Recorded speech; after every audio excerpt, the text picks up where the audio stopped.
यार देखो, मुझे नहीं पता कि तुमने व्हाट्सएप, इंस्टाग्राम और स्नैपचैट पे, वंस यू पे फोटोज मंगाने के जमाने में किसी को कभी लेटर लिखा या नहीं।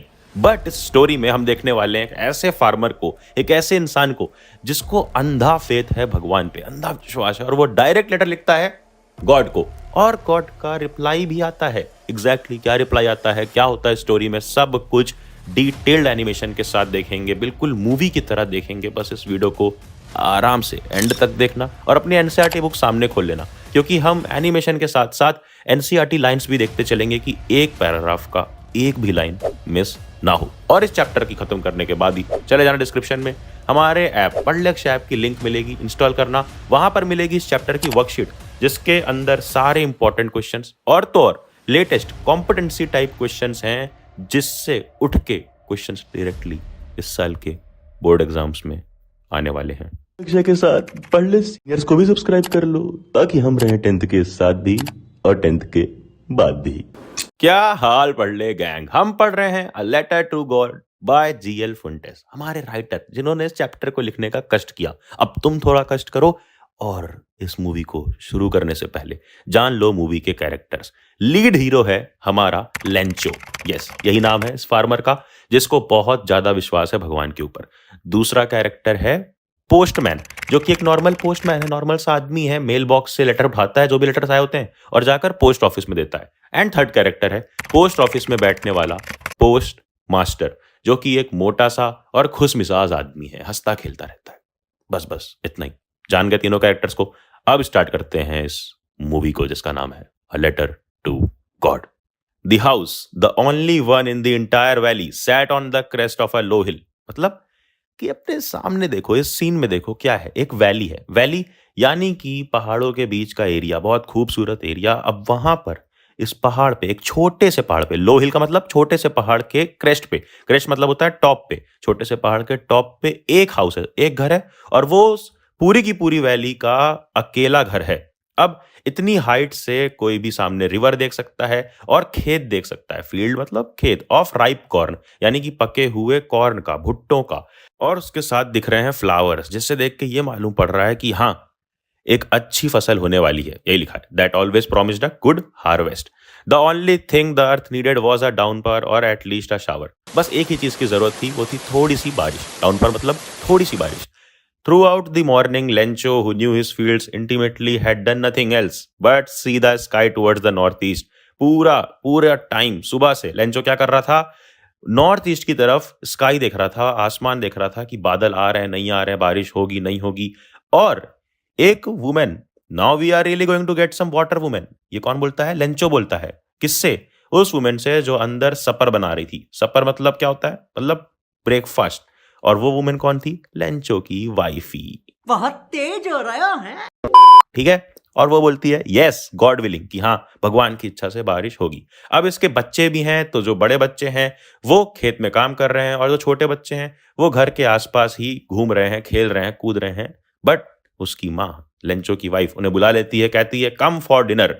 It was during the meal that just as Lencho had predicted, जैसा लेंचो ने प्रेडिक्ट किया था, big drops of rain begin to fall, यानी बारिश शुरू हो जाती है। नॉर्थ ईस्ट से अगर देखो तो बड़े बड़े क्लाउड्स दिखने लग जाते हैं, क्लाउड्स आ रहे हैं, बारिश हो रही है। The air was fresh and sweet. अब सबके सब खुश हैं, बहुत ज़्यादा खुश हैं। बाहर जाता है लेंचो और देखता है कि बारिश का फील कैसा है उसकी बॉडी के ऊपर, और जब वापस आता है बोलता है these are not rain drops falling from the sky, they are new coins, the big drops are 10 cent pieces and the little ones are 5। मतलब वो इतना खुश है कि बोलता है कि ये कोई बारिश नहीं है नॉर्मल जो आसमान से टपक रही है, इंस्टेड ये पैसे हैं, क्योंकि जब हार्वेस्ट होगी, फसल होगी, उसे ही बेच के वो पैसे कमाता है। तो ये बारिश नहीं, ये पैसे गिर रहे हैं। जो बड़ी बड़ी ड्रॉप्स है वो 10 सेंट के पीसेस हैं, और जो छोटी ड्रॉप्स है वो 5 सेंट के पीसेस हैं। सेंट मतलब रुपीज। देन आगे बहुत ही सेटिस्फाइड एक्सप्रेशन के साथ वो जाता है, बट सडनली देखता है कि एक बहुत स्ट्रांग विंड चलने लग गई है, बहुत स्ट्रांग हवा बहने लग गई है, और धीरे धीरे जो बारिश थी वो कन्वर्ट हो गई है हेल स्टोन्स में। हेल स्टोन्स का मतलब होता है ओले, यानी बर्फ के गोले, ऐसे बर्फ के गोले जो पत्थर जैसे हों और जो फसल बर्बाद करते हों। और इतने ज़्यादा गोले गिर रहे थे कि it really getting bad now, exclaimed the man. मतलब लेंचो चिल्ला कर बोलता है कि ये तो अब बहुत खराब होता जा रहा है। I hope it passes quickly, कहता है कि जल्दी से जल्दी ये बीत जाए। It did not pass quickly, मतलब वो जल्दी नहीं बीतता है। ऑलमोस्ट 1 घंटे तक ये हेल स्टॉर्म चलती रहती है उसके घर के ऊपर, गार्डन के ऊपर, हिल साइड में, कॉर्नफील्ड में, हर जगह पर, यानी पूरी वैली में वाइट रहता है पूरा उसका खेत, वाइट बिल्कुल हो जाता है जैसे सॉल्ट से, नमक से कवर कर दिया गया हो। एक पत्ती तक नहीं बची थी पेड़ों पर, पूरा का पूरा उसका कॉर्नफील्ड, जो भुट्टो का खेत, सारा डिस्ट्रॉय हो जाता है, खराब हो जाता है। और ये देखकर लेंचो का दिल बिल्कुल ज़्यादा दुखी हो जाता है और वो इन द मिडिल ऑफ फील्ड, यानी खेत के बीच में खड़े होकर अपने बच्चों से कहता है, a plug of locust would have left more than this. The hail has left nothing. This year we will have no corn. मतलब ये क्या है भैया? प्लग ऑफ लोकस्ट का मतलब, लोकस्ट देखो एक इंसेक्ट होते हैं जो ग्रुप में फ्लाई करते हैं, मतलब ग्रुप में इधर उधर जाते हैं झुंड में और खा जाते हैं क्रॉप्स को डिस्ट्रॉय कर देते हैं। तो ये कहता है कि अगर वो कीड़े तक आ गए होते और चले गए होते पूरे के पूरे खेत में, तो वो खाते, खेत बर्बाद करते, बट कुछ छोड़ देते। इस हेल स्टॉर्म से तो कुछ भी नहीं छोड़ा। The hell has left nothing. और इस साल हमारा कोई भी कॉर्न नहीं होगा, और अगर कॉर्न नहीं होगा तो हम पैसे नहीं कमा पाएंगे। वही आगे लिखा है, that night was a sorrowful one. बहुत दुखी रात बीतती है। All are work for nothing, there is no one who can help us, we all go hungry this year. ये कौन कह रहा है? लेंचो कह रहा है ये लाइन्स, याद रखना। अब इसके बाद एनसीईआरटी में कुछ क्वेश्चन पूछे जाते हैं, जैसे कि व्हाई डिड लेंचो से the rain drops were like new coins. तो वो क्यों कह रहा है? मैंने ऑलरेडी बता दिया, क्योंकि वो रेन ड्रॉप्स जब होती, हार्वेस्ट अच्छी होती, उस फसल को बेच के वो पैसे कमाता, तो वो न्यू कॉइन्स की तरह थी, पैसे की तरह थी। और जो बड़ी ड्रॉप्स थी वो 10 सेंट्स की तरह थी, जो छोटी ड्रॉप्स थी वो 5 सेंट्स की तरह। आगे बढ़ते हैं। But in the hearts of all who lived in that solitary house in the middle of the valley there was a single hope, help from God. एक होप, एक आशा बची थी। क्या थी वो होप? कि यार भगवान मदद करेंगे।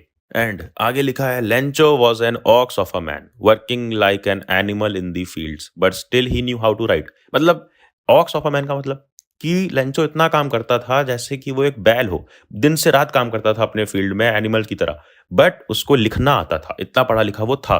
तो जो आने वाला संडे था वो जाता है डे ब्रेक में और एक लेटर लिखना चालू करता है। लेटर में क्या लिखता है? सीधे लेटर लिखता है गॉड को, जो चैप्टर का नाम भी है, अ लेटर टू गॉड। क्या लिखता है? गॉड ऊपर डालता है, फिर आगे लिखता है, if you don't help me my family and I will go hungry this year, I need 100 pesos in order to sow my field again and to live until the crop comes because the hailstorm ... मतलब पूरा explain करता है कि सब कुछ खराब हो चुका है और हमें हेल्प चाहिए, अदरवाइज मैं और मेरी फैमिली भूखे रह जाएंगे इस साल। और क्या मांगता है, क्या डिमांड करता है? याद रखना, 100 pesos। पेसोस वहां की करेंसी है लैटिन अमेरिका की, तो वो 100 pesos मांगता है कि जिससे वो दोबारा से अपना फील्ड शो कर सके और सही से सरवाइव कर सके। और एनवेलप पे लिख देता है टू गॉड, कि जो भी ये लेटर उठाए उसे मालूम पड़े कि ये लेटर किसको देना है, गॉड को। फिर वो जाता है टाउन में और पोस्ट ऑफिस में जाके एक स्टैंप लेता है, लेटर पे लगाता है और मेल बॉक्स में डाल देता है। कक्षा 10 के छात्र छात्राओं, अपना पूरा का पूरा सिलेबस सिर्फ 99 पेजेस पे 99 पेजेस ई बुक परचेज करके स्वाहा कर सकते हो। पढ़लेअक्षय.com द्वारा जनहित में जारी। फिर मेल बॉक्स पे आता है एक एम्प्लॉय, एक पोस्टमैन, जो उस चिट्ठी को निकालता है, अपने बॉस के पास जाता है और हंसने लग जाता है, जोर जोर से हंसने लग जाता है, क्योंकि उसके पूरे करियर में ऐसा कोई इंसान नहीं था जो भगवान को सीधे लेटर लिख दे। और वो लेटर किसे दिखा के हंसता है? पोस्ट मास्टर को। पोस्ट मास्टर का मैंने पहले ही बताया तुम्हें, एक फैट एमिएबल फेलो है। एमिएबल मतलब फ्रेंडली और प्लीजेंट, मतलब कि हंसी मजाक करने वाला। तो एक मोटा सा हंसी मजाक करने वाला आदमी है। तो वो भी पहले तो देख करके हंसने लग जाता है कि यार ये कैसा इंसान है जिसने डायरेक्ट भगवान को लेटर लिख दिया। या मेरी क्लास की क्रश को तो लेटर लिखने की मेरी हिम्मत आज तक हुई नहीं। Control control. ये कौन है जिसने भगवान को लेटर लिख दिया? बहुत हंसते हैं दोनों के दोनों, बट सडनली, अचानक से, वो जो पोस्ट मास्टर है, जो मोटा सा आदमी है, वो अचानक सीरियस हो जाता है और वो लेटर अपने डेस्क पे रखता है और बोलता है, what faith, I wish I had the faith of the man who wrote this letter, starting up a correspondence with God. What faith का मतलब, कहता है कि क्या विश्वास है इस आदमी का। आई विश मेरे अंदर खुद इतना विश्वास होता कि मैं एक डायरेक्ट कन्वर्सेशन स्टार्ट कर पाता गॉड से। तो अब आगे इसी फेथ को बनाए रखने के लिए, कि ये जो विश्वास है ये टूटे ना उस लेंचो का भगवान के ऊपर से, पोस्ट मास्टर एक आइडिया निकालता है। क्या आइडिया? कि वो लेटर ओपन करता है और उसे मालूम पड़ता है कि हाँ, हम अगर हेल्प करना चाहते हैं तो सिर्फ गुडविल से तो हेल्प कर नहीं सकते हैं, हमें उसकी मदद सच में करनी पड़ेगी। तो एक एक्ट ऑफ चैरिटी के लिए, एक मदद करने के लिए वो जाता है और अपने एम्प्लॉइज से कुछ-कुछ पैसे माँगता है, कुछ-कुछ मदद माँगता है और खुद भी अपनी सैलरी का एक पार्ट देता है और इस तरह जमा कर के सबसे टोटल जमा कर पाता है 70 पेसोस। तो वो करता क्या है? He put the money in an envelope addressed to Lencho and with it a letter containing only a single word as a signature, God. मतलब एनवेलप के अंदर पैसे डालता है और एक लेटर डालता है। लेटर में कुछ नहीं लिखा होता है, सिर्फ एक गॉड लिखा होता है कि जब भी लेंचो ये खोले उसे 70 पेसोस भी मिल जाएं और वो एक लेटर भी मिल जाए जिसमें गॉड लिखा है कि उसे मालूम पड़े कि ये पैसे डायरेक्ट भगवान ने भेजे हैं और उसका ये विश्वास ना टूटे भगवान के ऊपर से। बस इसी पे बेस्ड एक क्वेश्चन एनसीईआरटी ने पूछ रखा है कि हु रीड द लेटर। याद रखना, लेटर किसने पढ़ा था? पोस्ट मैन ने। क्लियर लिखना, पोस्ट मैन। बट बाद में मदद कौन करता है? Postmaster. What did the postmaster do then? अभी मैंने ऊपर बताया कि पोस्ट मास्टर ने क्या किया था। थोड़े थोड़े पैसे सबसे लिए, 70 पेसोस डाले और एक लेटर पे सिर्फ गॉड लिख करके एनवेलप में डाल दिए। अब the following Sunday Lencho came a bit earlier than usual to ask if there was a letter for him. मतलब वो आता है लेंचो और पूछता है कि क्या उसके नाम पे कोई लेटर आया है। तो पोस्टमैन जो था, जिसने वो लेटर मेल बॉक्स से निकाला था, वो खुद जाता है और लेटर उसको देता है और ये सब होते हुए वो पोस्ट मास्टर देख रहा होता है जिसका आइडिया था उसकी हेल्प करने की। अब लेंचो एक जरा सा भी सरप्राइज नहीं दिखाता है पैसे देखने के बाद। सच वॉज हिज कॉन्फिडेंस। मतलब उसको इतना कॉन्फिडेंस था कि हाँ, भगवान से तो पैसे आने ही है। वो देखता है और बिल्कुल भी खुश नहीं होता है, ना ही सरप्राइज होता है। देखता है पैसे, इंस्टेड पैसे काउंट करते वक्त बहुत ज्यादा गुस्सा हो जाता है। बट क्यों? क्योंकि उसे पक्का यकीन था कि भगवान कोई मिस्टेक नहीं कर सकते हैं, ना ही वो लेंचो की रिक्वेस्ट को डिनाई कर सकते हैं। तो ये पैसे पूरे क्यों नहीं आए? 70 पेसोस ही क्यों आए? उसने तो 100 पेसोस डिमांड किए थे। अब नेक्स्ट एक्शन क्या है उसका? वो तुरंतली, immediately Lencho went up to the window to ask for a paper and ink. Window पर जाता है, पेपर एंड इंक मांगता है और पब्लिक राइटिंग टेबल पे लिख करके लिखने लग जाता है। क्या लिखता है?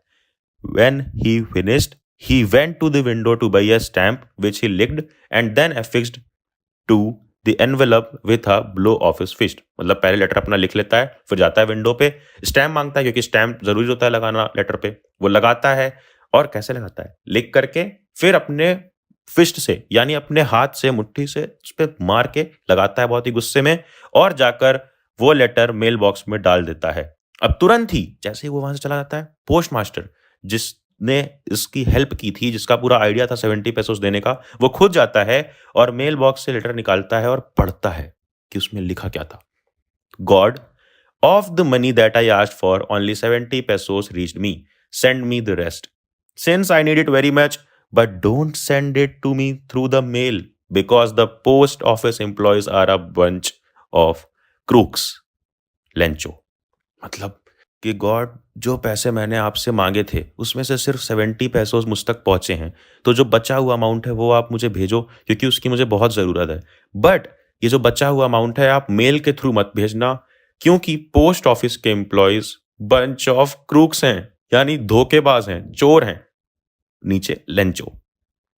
यहीं पे हो जाती है स्टोरी खत्म। और सोचो कितनी सरप्राइजिंग चीज है कि जिसने उसकी हेल्प की थी, पोस्ट ऑफिस के एम्प्लॉयज नहीं मिलके, उसको वो समझता है कि ये बंच ऑफ क्रूक्स हैं, यानी धोखेबाज हैं, इन्होंने मेरे पैसे चुरा लिए होंगे तभी मेरे पास 70 पेसोस आए। और ऐसा क्यों? क्योंकि लेंचो को अंधा विश्वास था गॉड के ऊपर कि जितना उसने मांगा है उतना ही आएगा, कम आ नहीं सकते। 70 पेसोस ही एनवेलप में मिले मुझे, तो इसका मतलब कि भगवान ने 100 ही भेजे होंगे, 30 इन लोग ने चोरी कर लिए। और इसीलिए यह था उसका लास्ट लेटर टू गॉड। अब एनसीईआरटी एक क्वेश्चन पूछती है कि was Lencho surprise to find a letter for him with money in it? बिल्कुल भी नहीं। लेंचो तो बिल्कुल सरप्राइज नहीं हुआ लेटर को देख के कि इसमें पैसे हैं, क्योंकि इसको पूरा भरोसा था कि भगवान उसकी विश को डिनाई नहीं कर सकते, ना ही वो गलती कर सकते हैं। इंस्टेड वो गुस्सा हो गया था कि इसमें 100 मांगे थे, 70 पेसोस ही क्यों हैं, और यही उसे गुस्सा दिला देता है। देन अगला इंपॉर्टेंट क्वेश्चन तुम्हें सारा का सारा बढ़िया फॉर्मेट में, पीडीएफ फॉर्मेट में मिल जाएगा। पढ़लेक्स ऐप पे इंस्टॉल करो, इंग्लिश में जाओ, वर्कशीट्स में देखोगे तो तुम्हें ये सारा का सारा important question with detailed answers मिल रहा होगा।